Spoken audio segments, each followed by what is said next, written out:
పెళ్లి ఫిక్స్ అయిందా? తెలుగు మ్యాట్రిమోనీకి థ్యాంక్స్ చెప్పాలి. పెళ్ళంటేనే తెలుగు మ్యాట్రిమోనీనే. 26 సంవత్సరాల నమ్మకం, లక్షలాది సంతోషకరమైన వివాహాలు. తెలుగు మ్యాట్రిమోనీని డౌన్లోడ్ చేయండి. తెలంగాణ ఉద్యమవాది, అదేవిధంగా బీఆర్ఎస్లో బీజేపీలో ప్రస్తుతం నాయకులుగా ఉన్నారు విఠల్ గారు. విఠల్ గారు, మీరు వెళ్ళే ముందు ఒక చిన్న ఇంట్రో చెప్తా, తర్వాత మీరు రియాక్ట్ కావాలి. భారతీయ జనతా పార్టీ తెలంగాణలో సరే అసెంబ్లీలో బాగా పెర్ఫామ్ చేసింది 8 సీట్లతో, పార్లమెంట్లో అంతకంటే బాగా పెర్ఫామ్ చేసింది. కానీ ఇప్పుడు మున్సిపల్ ఎలక్షన్లో చూస్తే అదర్స్తో భారతీయ జనతా పార్టీ పోటీ పడుతుంది. అది మున్సిపాలిటీల్లో 176 వార్డుల్లో బీజేపీ గెలుచుకుంటే 184 వార్డుల్లో స్వతంత్రులు గెలుచుకున్నారు రకరకాల ప్లేసుల్లో.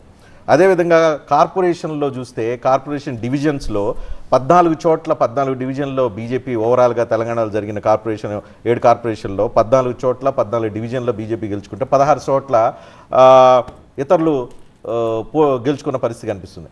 అదర్స్తో పోటీ పడుతున్నారు విఠల్ గారు.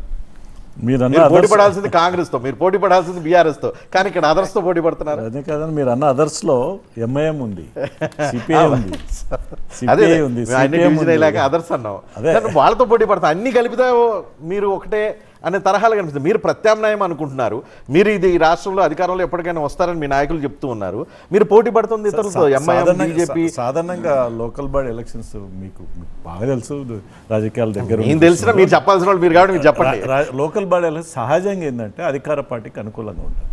అలా కన్విన్స్ అయిపోతారా? కశ్మీర్ నుంచి కన్యాకుమారి నేను ఒక్క ఎగ్జాంపుల్ చెబుతాను, మీరు అనగానే నాకు ఉత్సాహం ఆగదు. మీరు రీసెంట్గా కేరళలో జరిగిన ఎన్నికల్లో అక్కడ అధికారంలో ఉన్న పార్టీని కాదని అక్కడ ఒక కార్పొరేషన్ తిరువనంతపురం మేము గెలిచినాం. మరి అక్కడ సాధ్యం ఎలా సాధ్యం? సాధ్యమైనది తెలంగాణలో ఎందుకు కాదు? తీవ్రమైన వ్యతిరేకత ఉన్న సందర్భంలో అట్లాంటి రిజల్ట్స్ వస్తాయి. అధికార పార్టీ పెట్టి కాంగ్రెస్ పార్టీ వచ్చి 2 సంవత్సరాలు అయింది. ఇంకా చాలా వాళ్ళు ప్రూవ్ చేయాలి, ఇంకా టెస్టింగ్లో ఉన్నారు. దానికి తోడు ఇప్పుడు తెలంగాణలో ఏంటంటే ట్రయాంగిల్ కూడా చాలా థియరీస్ ఉన్నాయండి గెలుపుకి సంబంధించి. ట్రయాంగిల్లో ఇక్కడ ఏం జరిగిందంటే కాంగ్రెస్ పార్టీ చాలా పెద్ద ఎత్తున లబ్ధి పొందింది. బీజేపీ ఒకవైపు, బీఆర్ఎస్ ఒకవైపు, కాంగ్రెస్ ఒకవైపు నిలబడడం ద్వారా వాళ్ళ vote bank, traditional vote bank సహజంగా ఉంటుంది. ఇక్కడ ఎక్కడైతే ఎంఐఎం ప్రాబ్లం ఉన్నాయి, ఎంఐఎం కోట, ఎంఐఎంకు Bharatiya Janata party triangle fight లో బీజేపీ నష్టపోతుంది. డెఫినెట్గా నష్టపోవడం అంటే మేము పెరిగినాము. గత అసెంబ్లీ మున్సిపల్ ఎలక్షన్స్లో మాకు 100 బిలోనే ఉన్నాయి, 70-80 వచ్చినాయి అప్పుడు కౌన్సిలర్స్. ఇవాళ దాదాపు 170, 180 దాకా మేము పెరుగుకుంటూ వచ్చాం. అంతెందుకు మన పార్లమెంట్ ఎలక్షన్ చూసిన 57 నియోజకవర్గాల్లో నంబర్ 1 పొజిషన్ మాది. 57 అసెంబ్లీ కాన్స్టిట్యూన్స్లో 8 పార్లమెంట్ సీట్లు గెలవు. అంటే జాతీయ రాజకీయాలకు వచ్చేసరికి ఒక రకమైన తీర్పు, స్టేట్ ఎలక్షన్స్ అసెంబ్లీకి వచ్చేసరికి ఒక రకమైన తీర్పు, local body elections Bharatiya Janata పార్టీని ప్రజలు, తెలంగాణ ప్రజలు ఓన్లీ పార్లమెంట్ ఎలక్షన్ల కోసం చూస్తారు, అసెంబ్లీ ఎలక్షన్ల కోసం చూడరు, పంచాయతీ ఎలక్షన్ల కోసం చూడరు, మున్సిపల్ ఎలక్షన్ల కోసం భారతీయ జనతా పార్టీ వైపు రారు, ఓన్లీ పార్లమెంట్ ఎలక్షన్ అప్పుడే చూస్తారు. కొత్త ట్రెండ్ జరుగుతుంది రజనీకాంత్ అన్న. 2 పార్టీలను చూసారు దశాబ్ద కాలంలో. మా బీఆర్ఎస్ పార్టీని చూసారు, ఇంకా 3 ఏళ్ళు కాంగ్రెస్ పార్టీని చూస్తారు. 2 పార్టీలు ఏం చేసినారో ప్రజలకు అర్థమైతే బీజేపీ నెంబర్ ఆ వేవ్ ఆటోమేటిక్ బీజేపీ నెంబర్ 1000 వార్డులు గెలుచుకొని కనిపించాలి. అప్పుడు ఇప్పుడు లోకల్ బాడీ కదా, లోకల్ ఎమ్మెల్యే, మంత్రి, ముఖ్యమంత్రి, అధికార యంత్రాంగం ఇవన్నీ ఉంటాయి కదా. అని 8 మంది ఎమ్మెల్యేలు, 8 మంది పార్లమెంట్ సభ్యులు, కనీసం 2 కలిపితే 16 రావాలి కదా. స్థానికంగా ఎవరున్నారని చూస్తారు కదా. స్థానికంగా ధర్మపురి అరవింద్ ఉంటారు, స్థానికంగా రఘునందన్ ఉంటారు, స్థానికంగా బండి సంజయ్ ఉంటారు, స్థానికంగా ఇంకా చాలా మంది ఉన్నారు పేర్లు.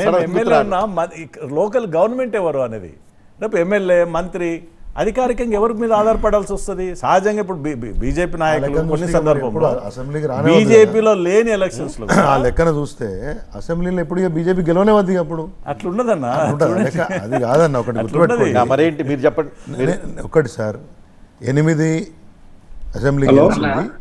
ట్రయాంగిల్ అయిన దగ్గర కొంత మా అభ్యర్థుల మీద వ్యతిరేకత ఉన్న దగ్గర కాంగ్రెస్ బాగా ఫేర్ చేయని దగ్గర గెలిచిండ్రు. 8 పార్లమెంటు నరేంద్ర మోడీ దయతోటి గెలిచిండ్రు. ఇదేదో ద్వేషంతో ఇంకో నేను మాట్లాడతలేను.